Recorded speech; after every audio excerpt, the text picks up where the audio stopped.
I'm Eric Margolis, and it's my mission to look beyond and behind politics to better understand how people and passions define our world. Right now, I'm in Cuba, a country perceived and often misperceived around the world as a mysterious island of beauty, vitality, but also of danger. Cuba defies easy descriptions or platitudes. For all its charms, there's a dark side. Omnipresent secret police and networks of informers that tourists never see. Severe rationing, corruption, and black markets. Special privileges for party members. Without oil from its ally, Venezuela, Cuba would be paralyzed. Thousands of Cuban doctors working in Venezuela pay for this oil. Will Cuba turn into Miami South after the Castro era? Will it follow China's model of capitalist one-party rule? Or will it remain a Marxist mastodon trapped in the past? Will decadence and consumerism win over dogma? In short, what will become of the sexy, defiant little island that has always possessed a strange and potent allure? Cuba remains very much in the position that it was in the early 1960s, in part because of the Cuban blockade, but also because of its own social economic model.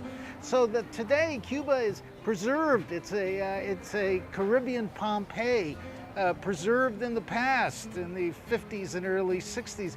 Well, ironically, the rest of Latin America, for which Cuba aspired to be a role model of revolution and development, on its own, Latin America has moved ahead. It's become democratic. The living standards have gone up. There's education. There's much more social justice in Latin America. So Latin America is now ahead of Cuba, which used to be in the vanguard. There are problems in Cuba, as there are in any country in the world, but there are problems. There are the problems of the Cuban people, and Cuba does not belong to the United States.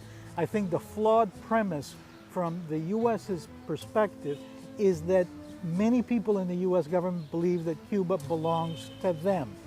And that's why they see it as their right to impose a blockade upon the island, which is premised on the notion that they will starve the people of Cuba into submission. Well, that's not going to happen. It was a literature that developed in the 20th century criticizing the U.S. influence in Cuba. And the Castro regime for 50 years has been hammering on the evils of American presence in Cuba. So a lot of Cubans feel that, well, they want to be independent and they want to be free. But a lot of Cubans, when there is an opportunity to leave, they don't go to Russia, they don't go to China, they come to Florida. So they come to the United States.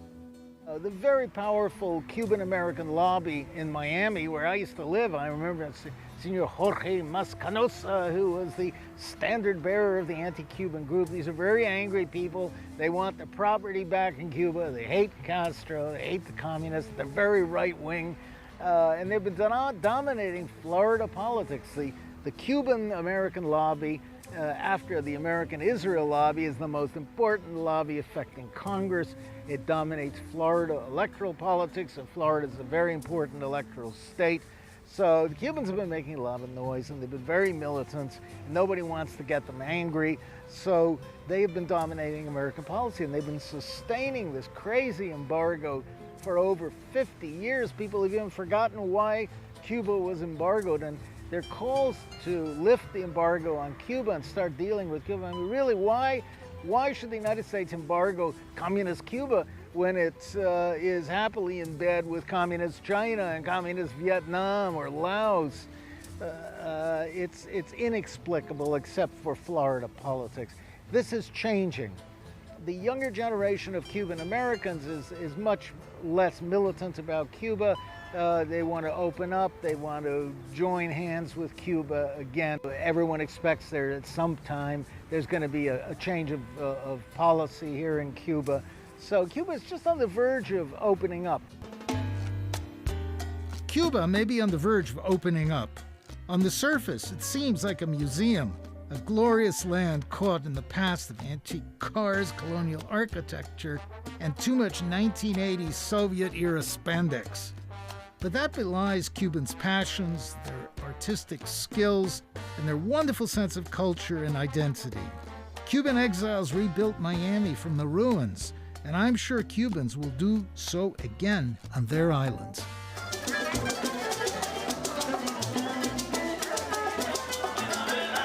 And so, as I look at the other side of this story, I end as I began, enjoying and savoring this island.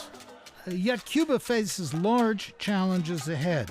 Its troubled relationship with the United States is one that urgently requires mending. As an old friend, I'm concerned by its uncertain future. This nation may eventually be swamped by American tourists and faceless fast food restaurants. I hope not. Cubans don't want to replace the Castro brothers with Donald Trump. Looking around as people enjoy the sultry Havana night, I remain optimistic that Cubans' tenacity and character will see them through. That we can drink mojitos as friends and no longer foes, and say adios to the last dreary vestiges of the Cold War. Well, nobody knows what's going to happen in Cuba. Some think it's going to change rapidly now. Others think it will remain exactly the same. For a professional observer like myself, it is extremely hard to see, but you can feel there's change in the air. There are rumbles. I saw it in the Soviet Union in the late 80s. I'm seeing it here. But no matter what happens, whether Cuba's swamped by the U.S. and foreigners or anything else, Cuba will remain Cuba. Cuba has so much deep culture and so much character that it's going to remain Cuba in the future no matter what, and that makes me very happy.